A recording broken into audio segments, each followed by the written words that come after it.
So wherever.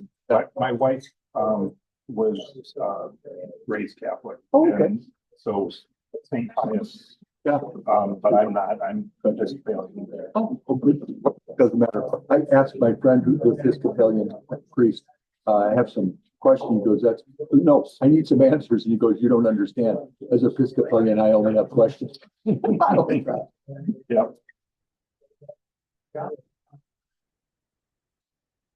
Oh, shoot. I did this out of, all right. Sorry about that. You can see how often I write a check.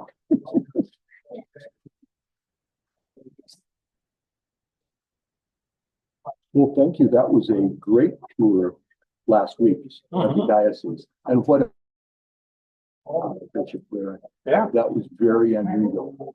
You listen to his Faith on Fire? I don't. Very powerful. And then, as you know, I was on film because my son's in LA. And that's where he was before.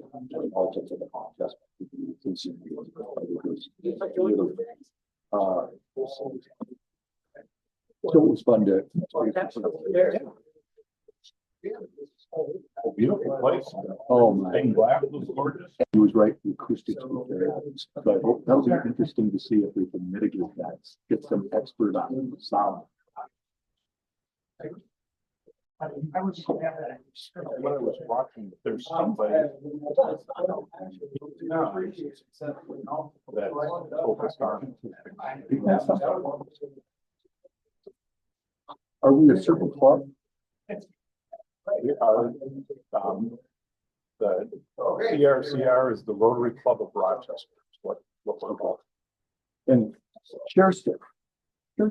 What were you before you retired? Oh, I worked for the area agency for years and like program development, so older adult services in 11 counties. Good for you. Good for you. What you're doing. Service, support. You were doing God's work. Where did you go to school for that? I think that would work. Oh, yeah, I did, yeah. I'm a graduate of Mankato. So was my wife. Okay, yeah. Minnesota State. Yeah, right. I hear all What is this? 220? this. The 6th. Oh, yeah. All right, good. So, man. Yay. Thank you. Oh, and then, well, let's see. Yeah, you take that. I got that. And then I let it go. Oh, that's just like. oh, that was good. That works.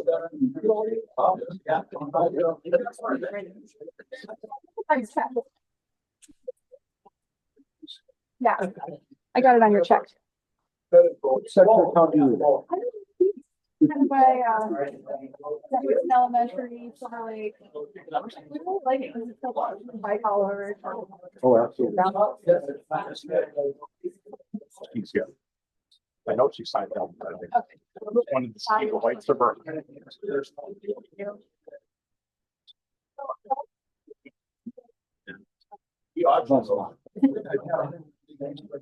Is it Lauren? Lauren, L-O-R-I-N-G. Said that Lauren at gmail.com. Oh, we have it backwards. So then you probably look at the original email that came from Ashok, because the email that Ashok sent it to was Lauren.stead. And I've been in limbo thinking, golly, I haven't gotten him. And I was a good guy here for 20 years. I was a Rotary, Paul Harris guy. It's like, Right. am I nips for some reason? We want you here. I wasn't Mention getting that. emails. He's the Paul Harris fellow. Yeah. I wasn't getting emails. My email was screwed up. So thank goodness we got that resolved because I thought I was nips. Do you remember your original email that was sent out?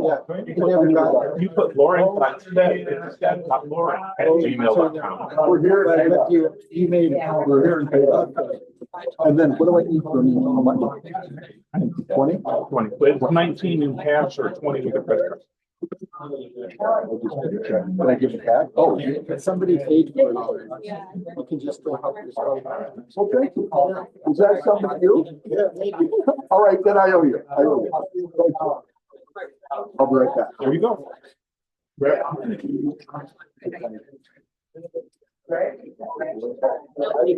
All right, we're at 12:02.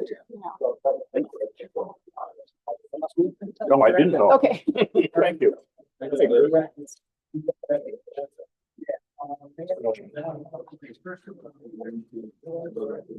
Are you keeping us on time? Yes. She is.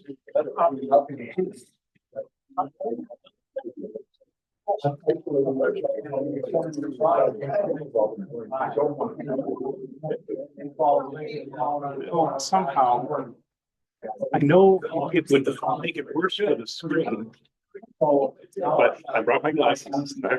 Good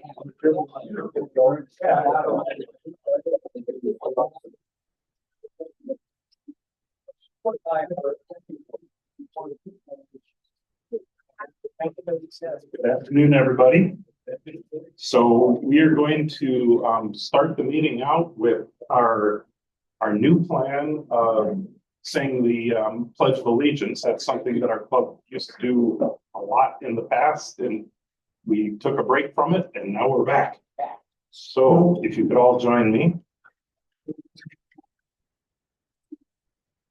Pledge allegiance to the United States of America and to the republic for which it stands, one nation, under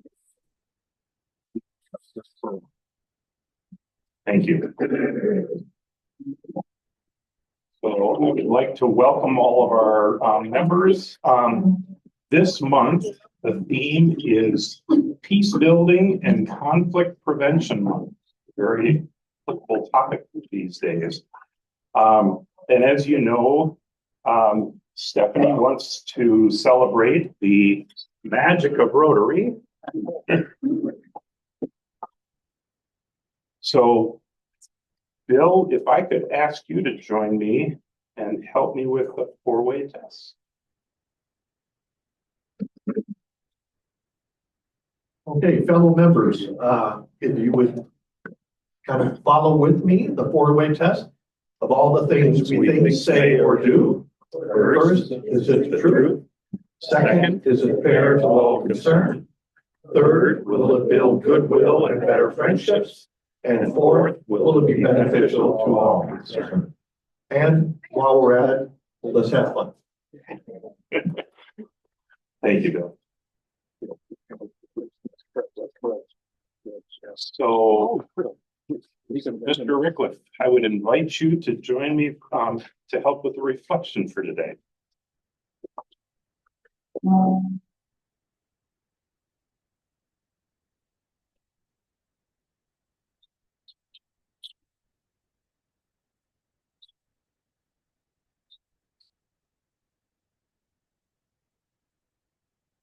Morning.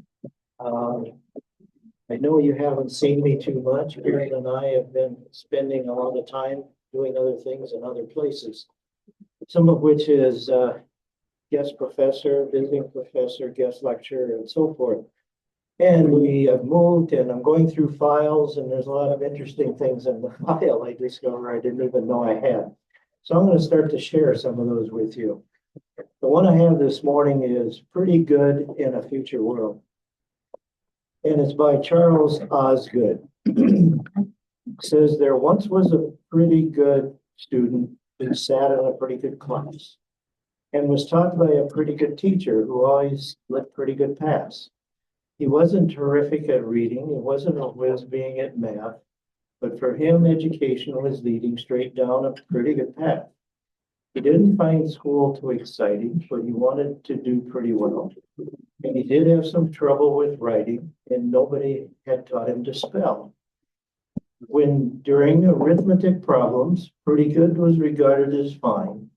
5 plus 5 needn't always add up to 10. A pretty good answer was 9. The pretty good class that he was sat in was part of a pretty good school. And the student was not an exception. On the contrary, he was the rule. The pretty good school that he went to was there in a pretty good town, and nobody there seemed to notice he could not tell a verb from a noun. The pretty good student, in fact, was part of a pretty good mob, and the first time he knew what he lacked was when he looked for a pretty good job. It was then when he sought a position, he discovered that life could be tough, and he soon had a sneaky suspicion, excuse me, Pretty good might not be good enough. The pretty good town in our story was part of a pretty good state, which had pretty good aspirations and prayed for a pretty good fate. There once was a pretty good nation, pretty good of the greatness it had, which learned much too late. If you want to be great, pretty good is in fact pretty bad.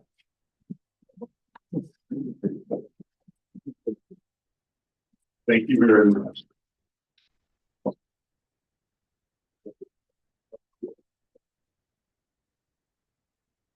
So today is kind of an exciting day. We have a couple of wonderful things to do, and yes, that is your picture up there, Ellen. Ellen, could you join me?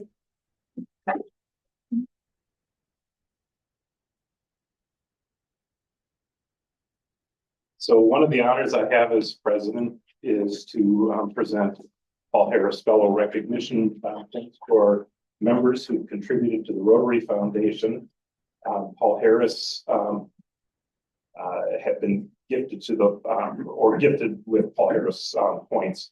Paul Harris is named for the Rotary founder, Mr. Paul Harris, who started the Rotary in Chicago in 1905.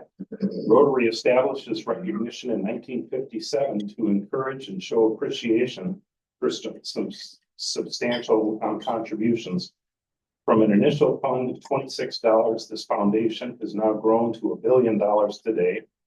The Paul Harris Fellow Recognition acknowledges individuals who contributed or had contributions made in their name to the Rotary International Foundation in increments of $1,000. Paul Harris awards consist of a gold pin with stones corresponding to their recognition amount. And today I want to congratulate Ellen Payton. You joined a club of over 485 current and former TRCR members as Paul Harris members. It gives me great pleasure on behalf of the club and Rotary International to present these tokens of appreciation for supporting our Rotary programs. So you come to this side because I'm going to have our wonderful project. I wasn't here last week, and Stuart, I'm going to do something with you sort of off base, so hang tight because you're next. So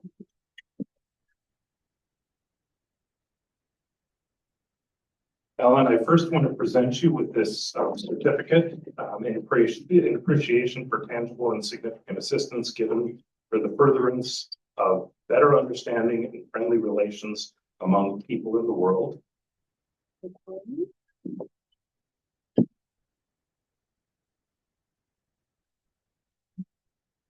You think, Stuart, after last week, I would have remembered to have taken this out first.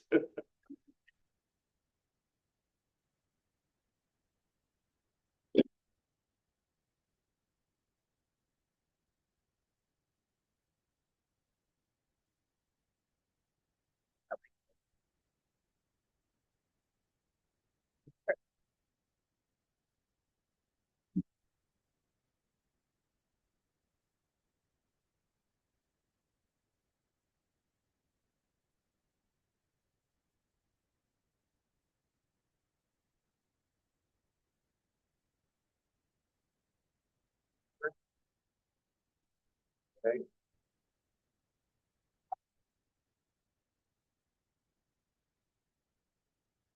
Thank you. And now, Open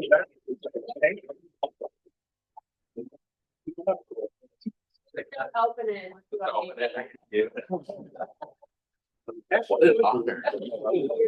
Ash, I wasn't here last. I know, we need to. Hold on to that. I've been traveling. Hey, wait. Oh, come on in. You can. Now we can all, now we're all. And Ash, I thought you made it in. Perfect, thank you. I believe we. Congratulations to you. Or both. Steve. I think he's been here a couple of. So we have another wonderful occasion. besides the Paul Harris Fellow, today we have a new member. And Ashok, this time I'll take the pictures, but I would ask that you come up and introduce our new member.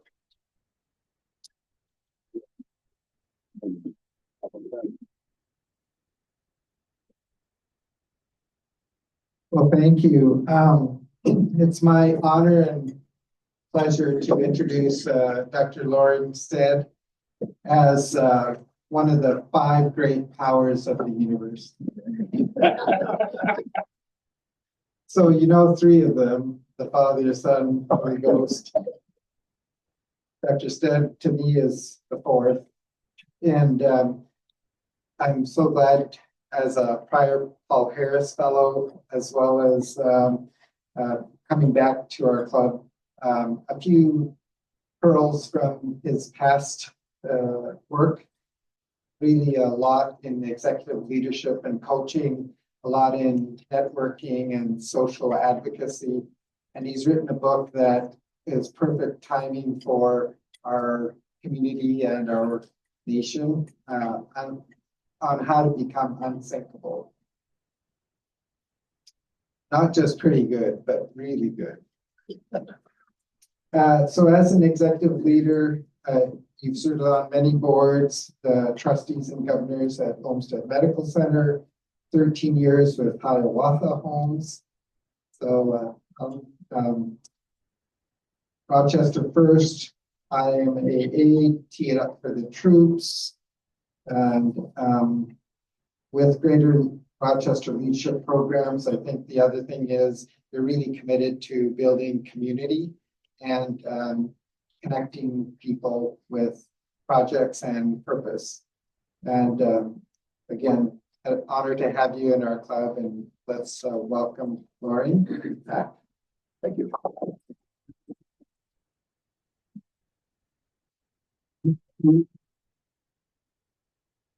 Life, which is magic of Rotary. I want to take your pen. Thank you. Thank you. Well, I feel so very honored to be recognized by you and to see all of you. I was here 20 years, a 10-year hiatus, and it's so good to be back. So thank you. There's one little sticker. It says simply irresistible. Oh, I like that. So you got a couple there, and it's purple to match your picture. There you go.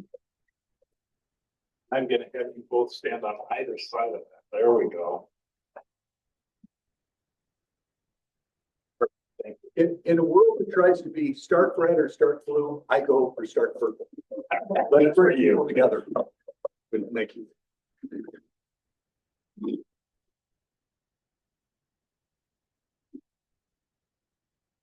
Inform me that he is just off of the pickleball courts today. That's why I'm sitting so far away from everybody. Thought you were in a pickle.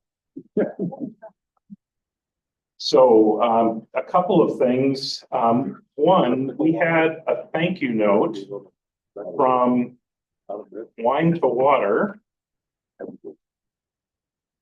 And I just want to read some of this quickly. It's a smaller print. So this is from Tina Owen, the Vice President of Wine to Water, and she says, "Thank you for your gift of $22,170, which was used to purchase a vehicle for our operations in Tanzania in support of the Wine to Water's mission to preserve life and dignity through the power of clean water."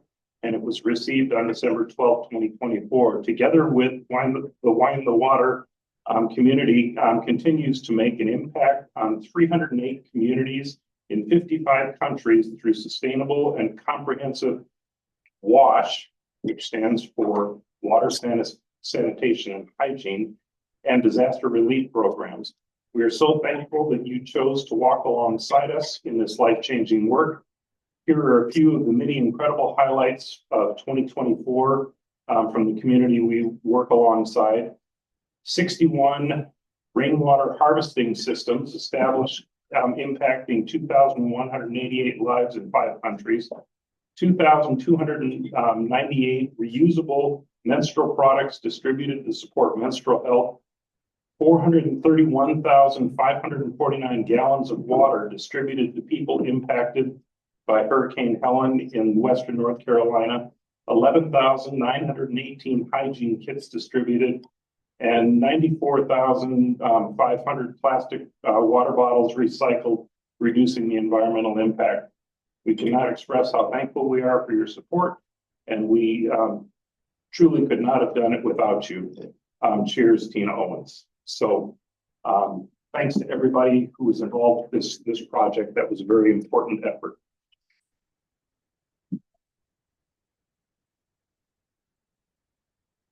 So I don't see Mr. Allen here. I'm gonna pick on you one more time here.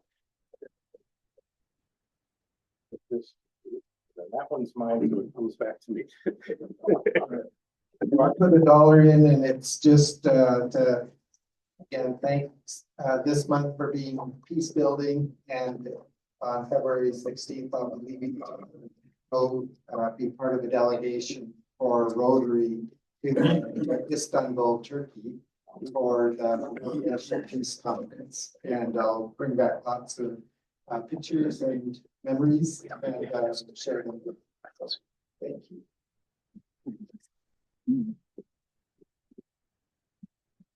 You get to say something if you want.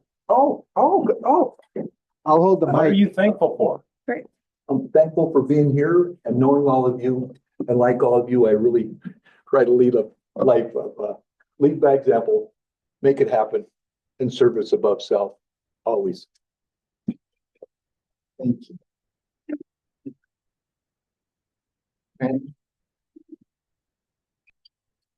That $2 here, one is for our good friend of mine, Greg Arinsfeld. It's a prospective member of our meeting today. Make sure you meet with Greg afterwards.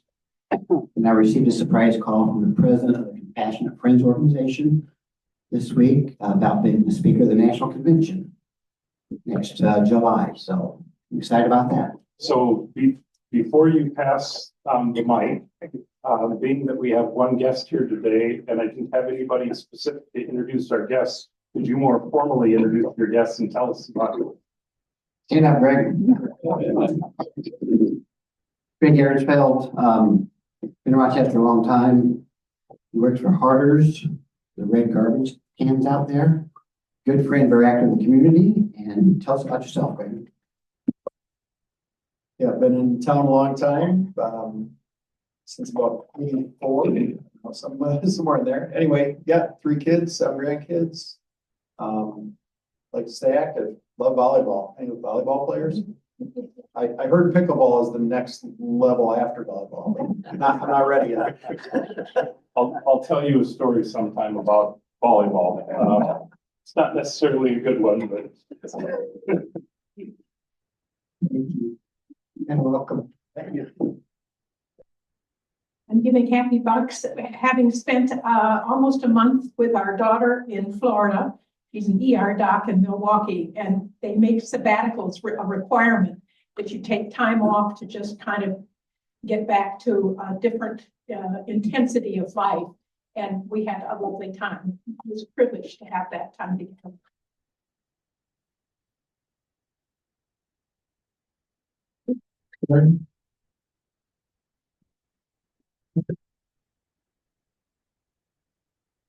I'm putting happy bucks in because I am so pleased that this week I turned 88. It's my birthday on Abraham Lincoln's birthday, and I'm very thankful. Happy birthday.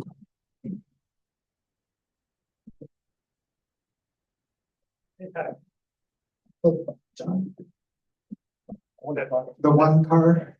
$9 from the people that paid. $9 from people that paid $20 for their $19 meal, and then an extra buck for someone gave an extra. I think that was you.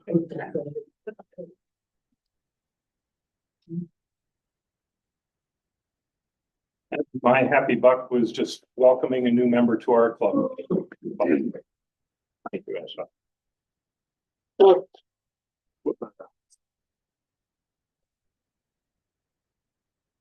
So if you'll notice on the front table here, I have a certificate of appreciation from the Salvation Army.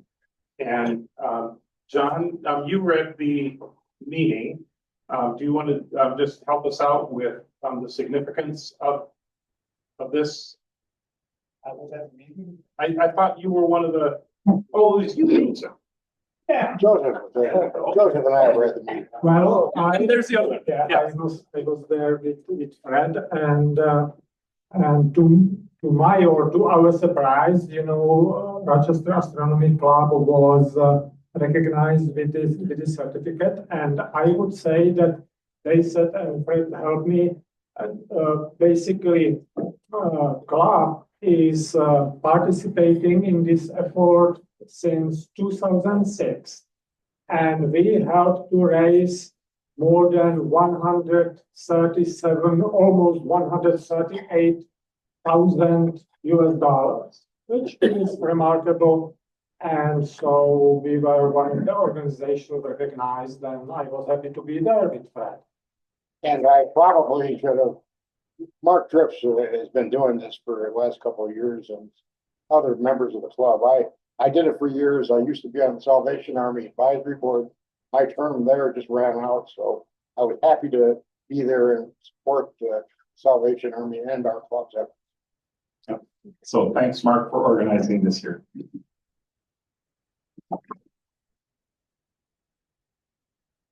Okay, birthdays, as you heard, Karen Rickless, the birthday is this week. We also have Chuck and Diane in the month of February.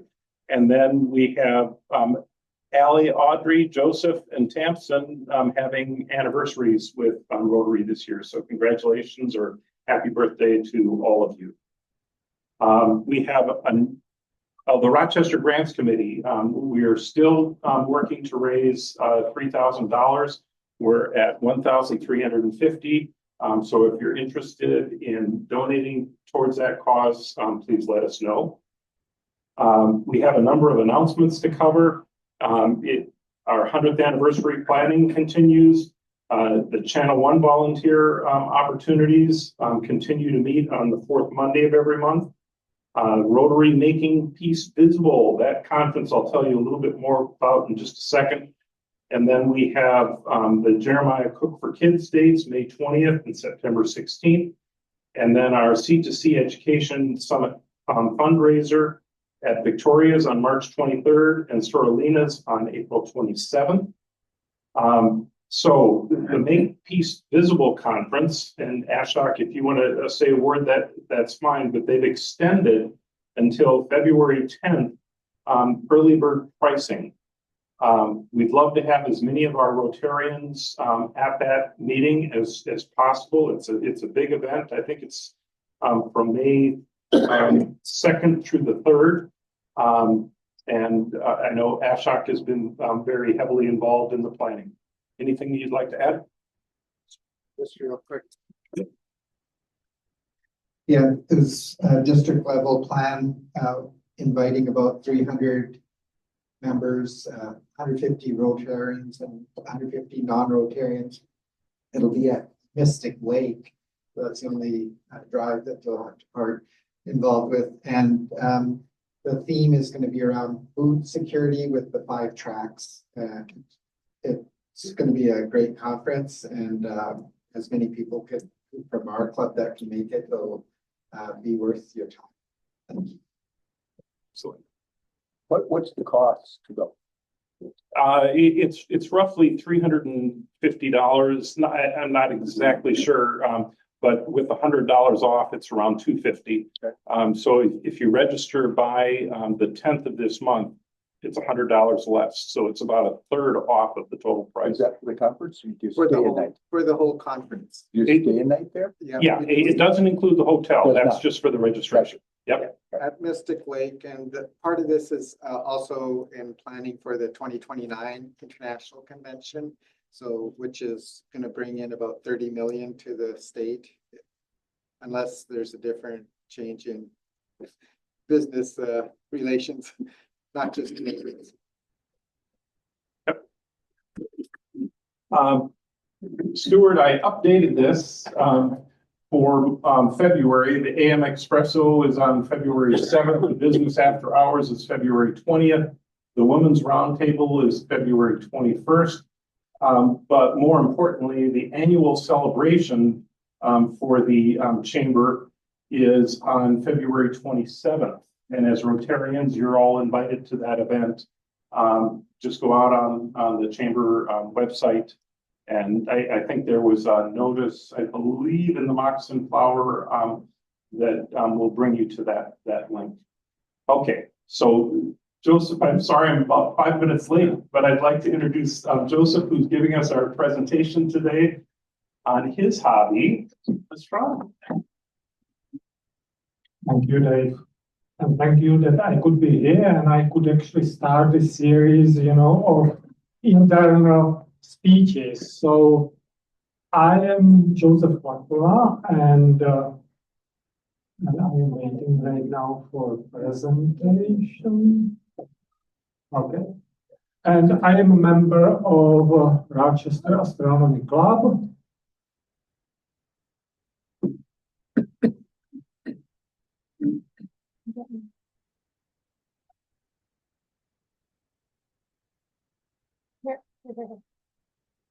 Okay. There, you're off and running.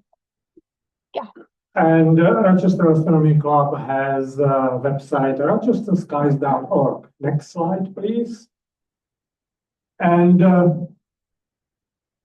I would start first thing first, the most important. What is the most important? Well, I would recommend that tonight, if there will be clear sky or tomorrow or whatever, please go outside and look at sky. It's exciting. Winter sky is actually beautiful and exciting. Unfortunately, many times it's cold. But what you could see, so on the red line, which is ecliptic, so above west horizon, there is Saturn. And if you would have telescope, you would see almost no rings. And in March, rings will disappear for a short time, but it will be very close to sun, so we will not see that. But still, it's remarkable, because most of the time we see Saturn with big open rings. Not this time. Last time I saw Saturn 2 weeks ago or 1 week ago, and still you could see very slim, very tiny rings. Above Saturn is Venus. And Venus will be on February 15th will be brightest. It's the brightest object on the sky, and it's remarkable. Somebody sent me recently a picture and video asking, what is this object? Because it was so bright, and he said, I didn't see moon. And I did some video, and I said, well, this is Venus. And many times, people are reporting Venus as a UFO because they don't know, it is not always there. And so look at Venus. Tomorrow, actually, in the middle will be moon, and above another moon will be Jupiter. Again, Jupiter is kind of bright, but not so bright as Venus. But what you should really pay attention is Mars, and Mars is Mars is here, and in constellation of Gemini. Why you should pay attention to Mars? Well, January 16, Mars was in opposition, so it means 180 degrees away of Sun, and this is happening only after 2 years and 50 days, and so it is not so often, and it means that Mars is brightest. And so this time, if you will look at Mars, you will see red object, red planet, not so bright as Jupiter, not so bright as Venus, but you will see something which otherwise is not there. If you would look at sky months ago, around that January 16, it would be brighter, but still it's pretty good and it's fading. Why I am talking about Mars? You came here and you used probably GPS or last few days or something. We are using them general many times. There is Mars connection. 400 years ago, Johannes Kepler figured out orbit of planet Mars, and he was able to figure out relative shape and relative distance of Mars, and based on his work, actually. We may have satellites and GPS and so on, and not only that, basically based on his work, which he did on Mars, there started scientific revolution. Without Mars, we wouldn't know that. And so it's really very special to see Mars once a 2 years or 2 years, 50 days. And there is also something which you cannot see easily, but there are other planets. Here under Venus is Neptune, which is visible only in telescope, and here close to Uranus is close to Jupiter is planet Uranus, which you could see by naked eye, but telescope, I would say telescope is necessary. So except Mercury, all planets are tonight visible, which is remarkable. Next slide, please. And what you picture which you saw before was from stellarium-web.org. Remember that, because if you will research sky, you want to go here, stellarium-web.org, and you may look what you see tonight, what was there yesterday, or 100 years ago, or in 100 years in future, and you may change location and do all that stuff. So highly recommend. Next slide, please. So this is my picture of Mars. That bright spot is actually Mars, and those stars above are from Gemini, Pollux, and Castor. Thank you. And it's just simple picture by simple camera. Next slide, please. So this is what is going in with Mars. Mars goes from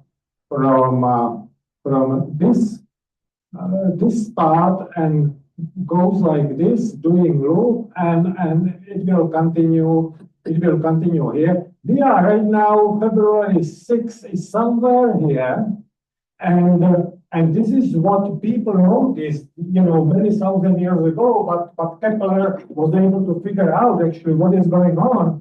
So Mars goes, and actually all other outer planets goes forward, and then is doing loop and goes backwards. And right now, if you would go there, and if you would look at Mars every single day, you would see that it's moving, and it actually is moving backwards.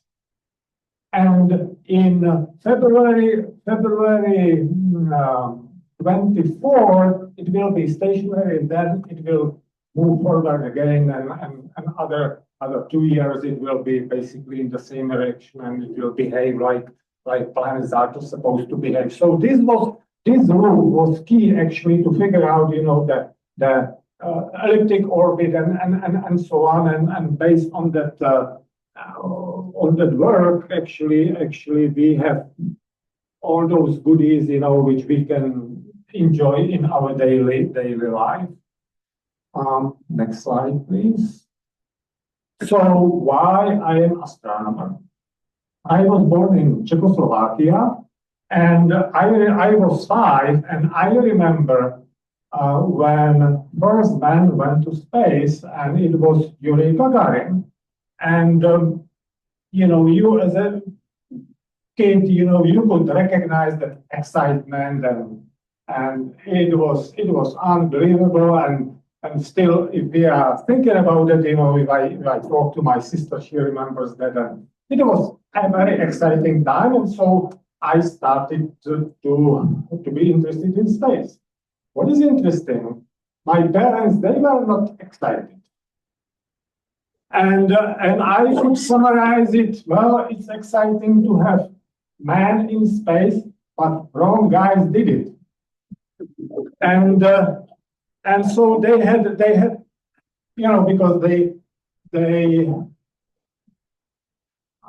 experienced World War II, their grandparents World War I, and now 1948 communist coup, and those guys year after year, other advancement, and you know, so I would illustrate it. So on left side, that is my favorite book, and actually science fiction, and nice book, nice picture, story, and I forgot details. Last page or last chapter, I forgot, was let's say political fiction. And political fiction was, so there is Soviet Union, which is doing great and great stuff and so on. So every single country wants to join Soviet Union. And in the United States, there was a revolution, and every single state from United States, there was a revolution, and state by state, they were joining Soviet Union. And last country on earth which joined Soviet Union was Switzerland, because the neutrality doesn't make sense if everyone else is part of Soviet Union. So it's of course, as a 10-year-old, you know, I knew that it's nonsense and so on, but only to show you, you know, that propaganda part of that. I found later, actually, there was Rochester connection. So you are probably familiar that here in Rochester is a planetarium, and that planetarium, not only that, here in Minnesota and probably across the United States, was built after Sputnik and Gagarin and so on as a response, you know, basically to bring more STEM education and so on. And so many decades later, I found it, and actually Larry Mascati is a member of Astronomy Club as well, and he used to be like 30 years director of the planetarium. Next slide, please.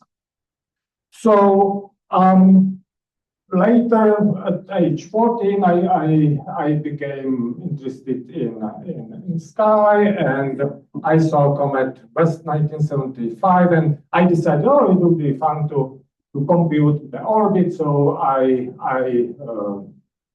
was interested in celestial mechanics. Actually, with a friend of mine, we developed class to teaching few years younger kids astronomy and spherical trigonometry and so on. So this is one of the pictures. Next slide, please. Thank you. Yeah, it was me. Yeah, you may go back. Yeah, it was me. I know. I know. I know too. So I am Rochester. I am member of Rochester Astronomy Club. I am outreach coordinator. Next slide, please. And unfortunately, in Rochester there is no observatory, but we have several observing places. We have more than 3, but these are major. And I didn't have any idea that there is something like Root River Park. But several years ago, oh, there is Root River Park. I went there and I thought, oh, this is perfect spot to observe because it is not too far from downtown. It's like 14, 15 minutes from downtown. For me, from north, it's 20, 25. And it's pretty good sky. And you see on the map, you know, that you would go like through Simpson and there is a Root River Park. So we decided, okay, next slide. Oh, okay. The reason why we need to do observing like from the park or some other places is light pollution, you know, because from Peace Plaza, you can see moon very easily, but Milky Way, it's impossible. And so this is map of light pollution, and you can see, you know, that this spot here, this one is actually that rural park, so it's not so bad like downtown. And this is Watson on 41st Street. So basically, here there are soccer fields. On soccer fields, you don't have any lights, and so then it's a little bit better for observing. Next slide, please. So this is the Root River Park. There is excellent horizon. If I won't see sunrise, I go to Root River Park. It's perfect horizon on that access road. Next slide, please. And so with other member, Mike Carlin, we decided 9 years ago that we will do public observing on a regular basis. And so we had first attempt at Peace Plaza, just observing moon, and it was fun. I remember that we were also almost back in, and some police came and oh, we would like to see more, and so we unpacked again everything, and also this left picture is picture from Root River Park, and this is the biggest telescope in Rochester. And I will show you later. So next slide, please. And the telescope owns Randy Hinman, our president, and this is trail which Randy is transporting this telescope. Next slide, please. And this is how it's assembled. So basically, it's disassembly, and it takes him like 15 minutes to put it together. It's Dobsonian type.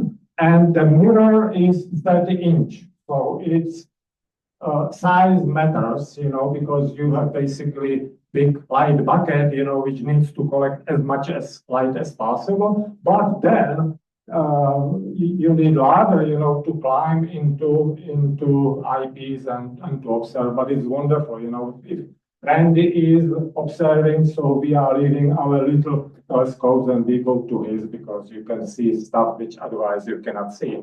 Next slide, please. So this is Club telescope which I am using at observing. Next slide, please. And so we have plan, and the plan is developed always, you know, for all year. In winter months, we are at Oxbow Park, and what we are doing is we have public presentation.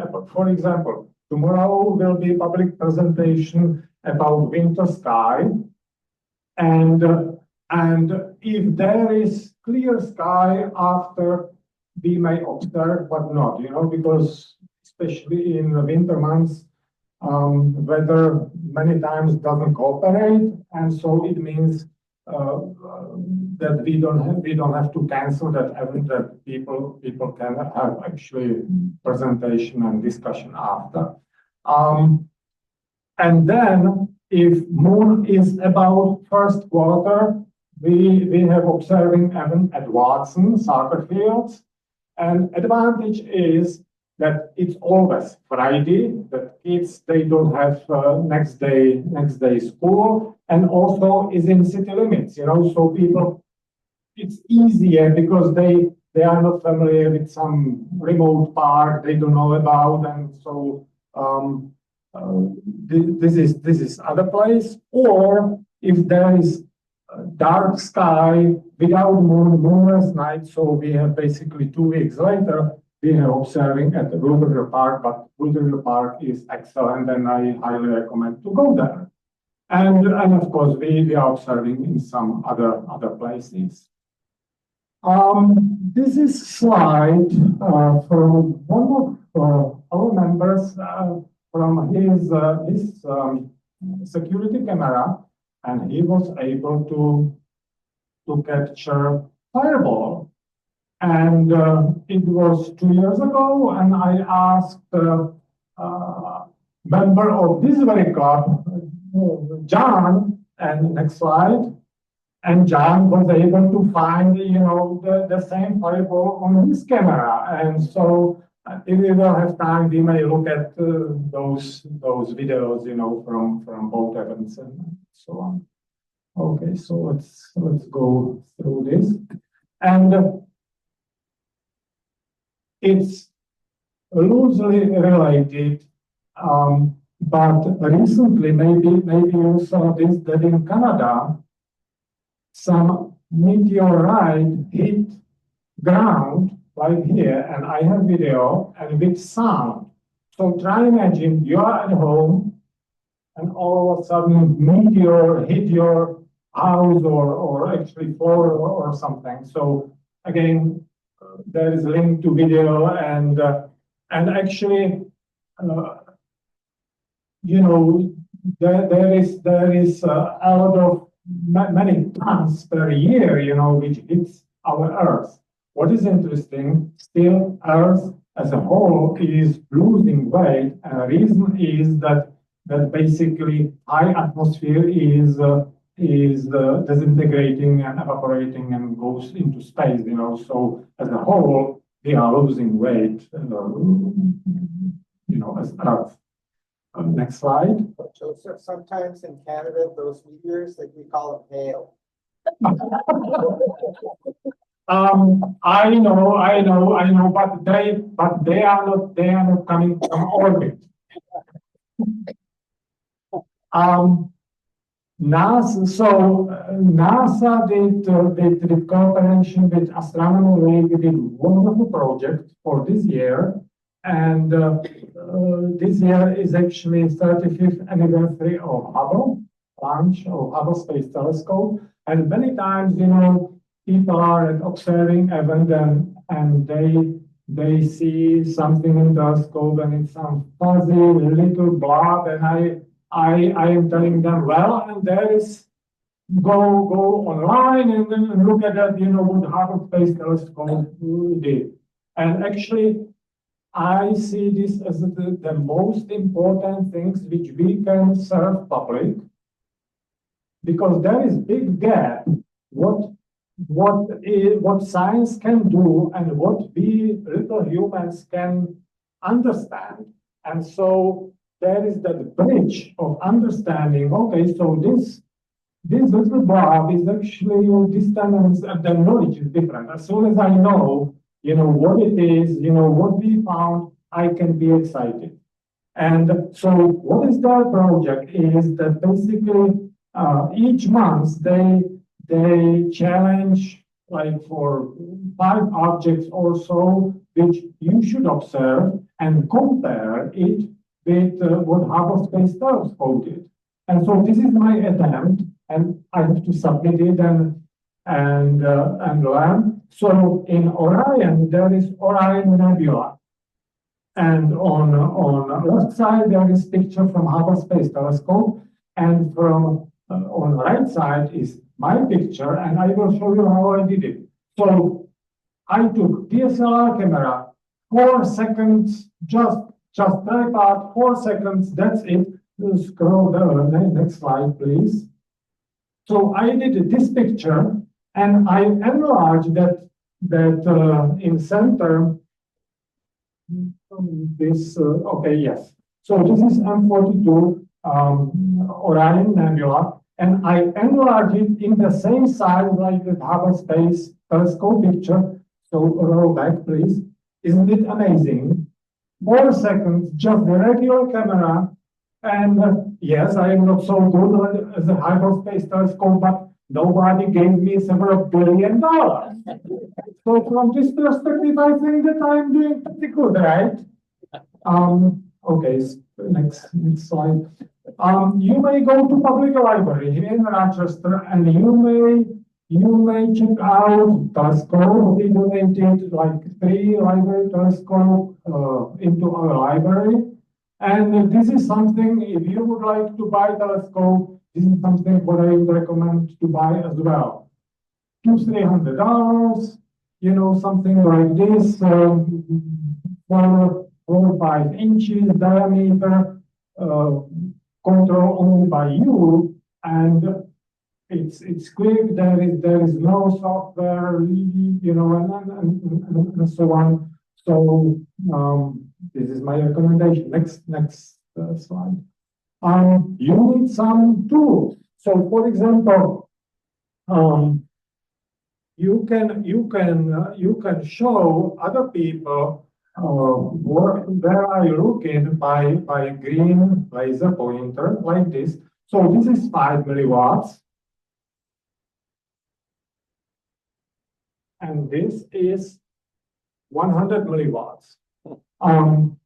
Be careful with this 100 milliwatts, but this is something what I would recommend because it's easier for people around you, you know, to see. Don't point to airplanes, you know, other people's eyes, policemen, and so on. But if you are reasonable, you are safe. There are many books which you can buy. I would recommend this Observing Sky Atlas from Karkoshka. It's wonderful. You can look. I have one copy here. Next slide. Our club is also member of Astronomy League, or a specific North Central region of Astronomy League. And actually, right now, in this very moment, we are working on a conference which will be on weekend April 25th to 27 in Minneapolis.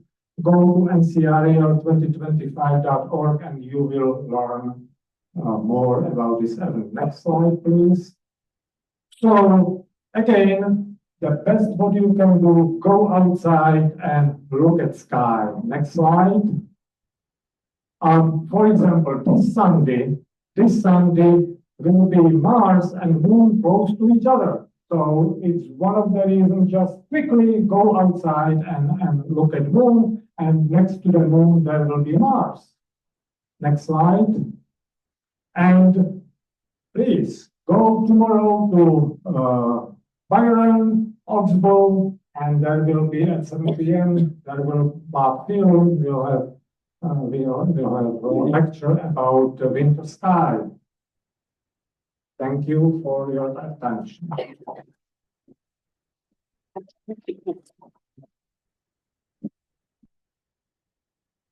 So questions for Joseph. Just a quick comment. My wife and I love astronomy, and we live northwest of town up on a hill, so we often have a better view of the sky than in other places. But there was a new moon this past week, and Venus was absolutely brilliant. So I understand why somebody could have thought it was a UFO. Yeah. Questions? Yeah. I just got to get closer. Sorry. Get close down. Okay, this is good. Yeah. My daughter loves astronomy too. And last October, when we had those really strong solar flares going, great opportunity to see the northern lights. We went on the back of our house on our deck and look up to the sky with the naked eye, and it just kind of looked gray. So my daughter says, well, take a picture with your cell phone. And I did. And voila, there they were, just brilliant on the picture. Yeah, the same, you know, last year was unbelievable. I never experienced something like that. And we had observing only 4 members, nobody at either block or.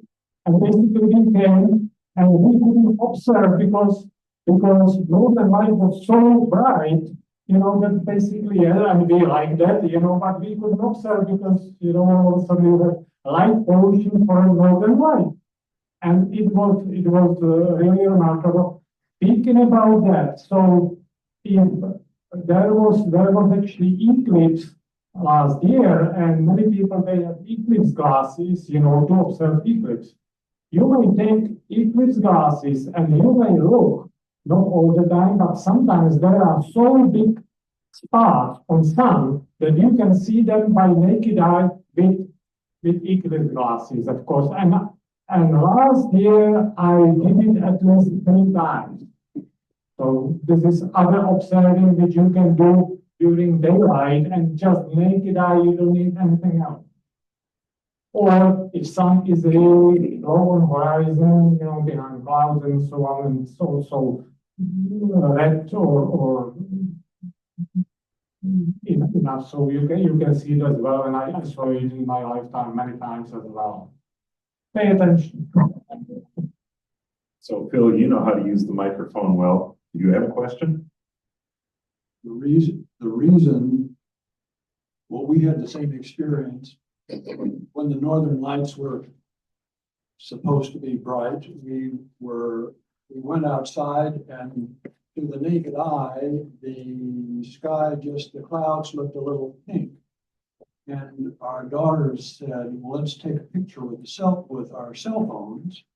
And I had an older cell phone, so it just looked a little pink. They had newer cell phones. It was amazing what they did see. So the basis for this is that the cell phone sensor is seeing more frequency than the human eye. Yes. So then you just are watching the sky. You basically have to photograph everything because you may not be seeing what's up there. Is that correct? I mean, what was remarkable about Northern Lights last year, that they were so strong that you could see colors with your eye. Not so strong as on a photograph, but still. But I've experienced, many times we went outside, with other astronomers. And so what I was doing, we were sitting, chatting, and I was taking pictures like 10, 20 seconds on camera. And yes, we saw something, like whitish cloud. And on the camera, you could see, oh, it's bright, pink and so on. But I would like to mention something. So I went outside to look at one of those northern lights, and all of a sudden I saw something which I heard about, but I never saw my naked eye, and it was Steve. And Steve is acronym, and it's basically what is happening sometimes in northern lights, that there is a river of electrons in high atmosphere, several hundred kilometers above, and it's bright, and I was like, what is it? And I thought, oh, this is comet. Then I realized, oh, it cannot be comet. And I took a picture, I don't have it ready right now, but I was like, wow, finally I saw something which I never saw before. So it's good to pay attention. Good question.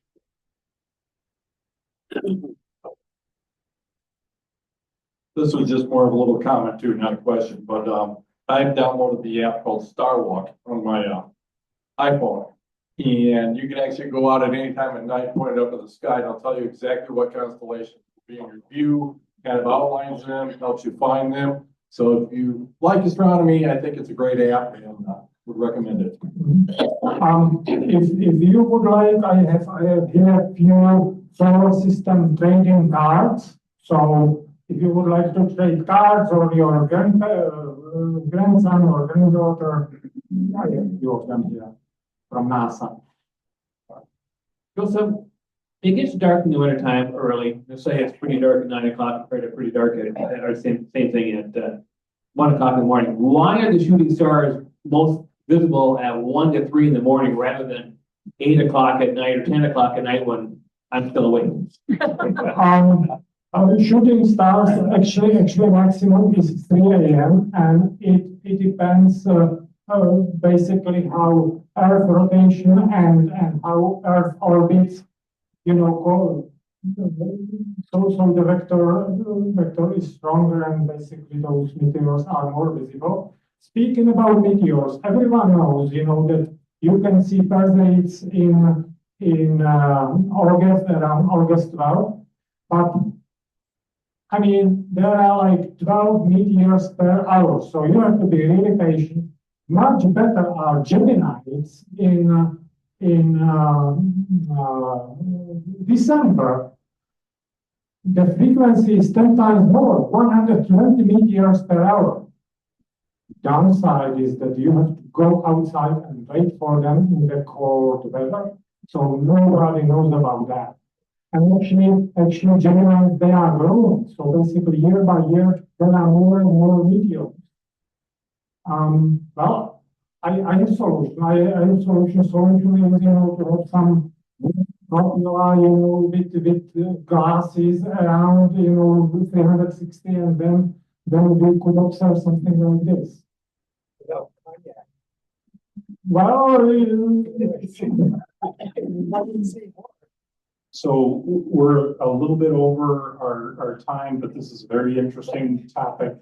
I invite anybody who needs to leave, that they can get up and leave comfortably without bothering anyone. And then we'll go on and I'm going to take one more question, and then we'll close out. But please, if you have to go, go ahead and take off. And thank you for coming today.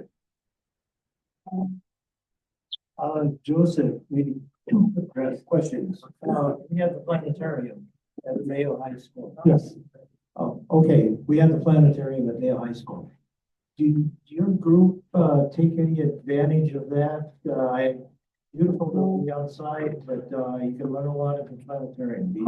We do basically. So club has a meeting which is accessible to public, except like if we have elections, so it is closed, but otherwise, and so once a year we have meeting actually in planetarium, and there is some program and so on. But I would say what we are trying to do, we are trying to go outside, because there is no like to be under sky. So this is our target or joy or. Okay, quick second question. Are you at all fascinated with the work that's currently underway for manned mission to Mars? And if you are, can you comment on it? I am excited. I am following Mr. Elon Musk class, I don't know, 10, 15 years. I am on Twitter, and I am religiously following all his space activities. But recently, I am following only space X-related activities. Everything else, I'm just scrolling and closing my eyes.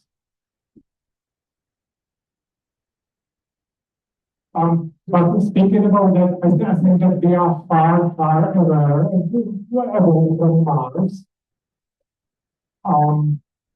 Because the task is unbelievable, but SpaceX could do it, but Musk's plan or timing is too optimistic.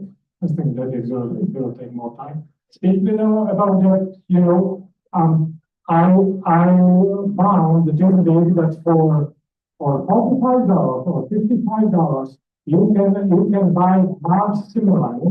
So basically, Mars records or from Mars, it is very close to calculate what is on Mars. In order to experimentation, and I was, I could go some plans on that, but I'm not sure if I will do it in post-future.